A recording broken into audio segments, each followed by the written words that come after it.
Emmanuelle Beyer, donc directrice de Cap Entreprendre, une coopérative d'activité et d'emploi qui est un opérateur régional sur l'ensemble du territoire lorrain et qui est porteur, au même titre que la Fédération des foyers ruraux, donc de ce nouveau concept d'une coopérative jeunesse de service.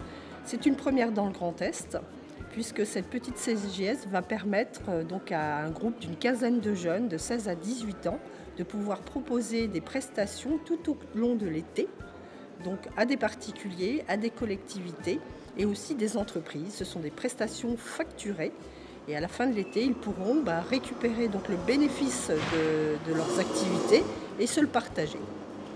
On sait que depuis un certain nombre d'années, il est assez difficile aux jeunes de trouver un job d'été pour des raisons assez simples, c'est que les entreprises remplacent de moins en moins leur personnel pendant ces périodes de congé et il est plus difficile donc à nos enfants de pouvoir trouver donc de l'activité et surtout ce qui était particulièrement intéressant par le passé, c'était qu'ils pouvaient un peu se frotter au monde de l'entreprise et savoir, tout en étant encore étudiant, comment une entreprise fonctionnait et puis les modes, et puis les impératifs et les responsabilités qui étaient les nôtres en tant que salariés et qui étaient les leurs à partir du moment donc ils prenaient, ils acceptaient donc un travail dans une entreprise. Voilà. Eh ben, en fait, on voulait trouver un job d'été, enfin moi personnellement.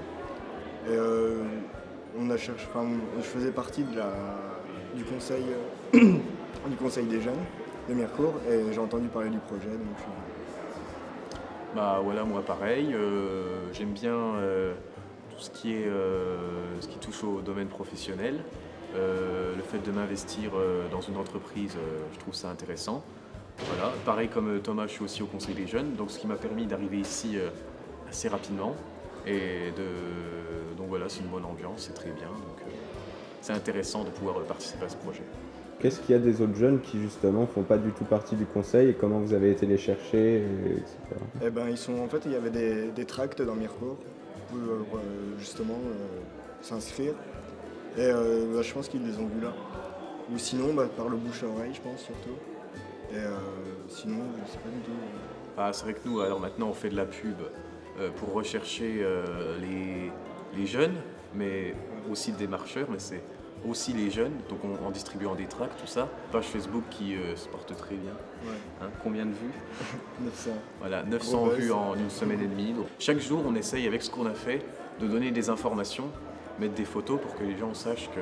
On essaye de l'alimenter au plus possible pour pas que les gens perdent le projet de vue ou des choses comme ça. Voilà. Ça fait 1 an qu'on est sur le projet et on a pris tout ce temps-là pour le monter. Donc on a communiqué envers effectivement des structures qui auraient pu penser que c'est une concurrence déloyale. Et on est allé les voir et leur expliquer le projet. Et très vite, ils ont compris qu'en fait, c'était pas une concurrence. Et ils nous l'ont dit, au contraire, c'est bien d'impliquer les jeunes et c'est le temps d'un été seulement. Et puis le chiffre d'affaires que va faire la CGS est marginal par rapport à ce que peuvent proposer d'autres prestataires. La CGS est organisée en comités, donc il y a un comité RH, un comité finance, un comité marketing, il y a un président, un trésorier et un secrétaire.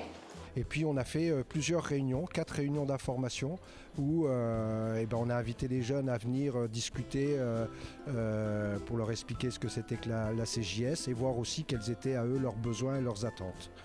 Voilà, donc ça c'était le premier. Et puis ensuite on les a rencontrés ensuite une deuxième fois avec leurs parents pour un peu voir un peu plus dans le détail quelles étaient leurs contraintes à eux, puisque le problème c'était aussi qu'ils puissent venir et être présents tout au long des 2 mois, et puis aussi voir un peu les motivations qu'ils pouvaient avoir. Alors, la formation, ça a été pendant la première semaine, c'était très théorique, c'était comme à l'école. C'était vraiment, on leur a appris donc ce qu'était la CJS, qu'est-ce que ça voulait dire être une SCOP. Parce que c'est vrai qu'ils ne savent pas non plus. Là, c'est le modèle SCOP et ça. Donc, ça part aussi d'un principe un peu différent de l'entrepreneuriat traditionnel. Donc, on leur explique ça déjà à la base. Après, une fois qu'ils l'ont bien compris, on met en place des comités, comme dans une association. Comité marketing, RH, finance, président, secrétaire, trésorier. Et après, là, on les oblige parce que c'est vrai qu'ils ont un petit peu de mal à travailler en coopération encore, à faire des conseils d'administration toutes les semaines. Comme ça, ils peuvent aussi mettre au point leur société et c'est eux qui la montent vraiment de A à Z. Je pense qu'on peut avoir pas mal d'expérience en fonction de formation ou choses comme ça. Et puis en plus, je pense que c'est un gros plus dans le CV. Et la sous-préfète parlait d'un cours de vente avec des gros entrepreneurs. Donc ça peut être toujours intéressant et je pense que ça peut donner une bonne expérience.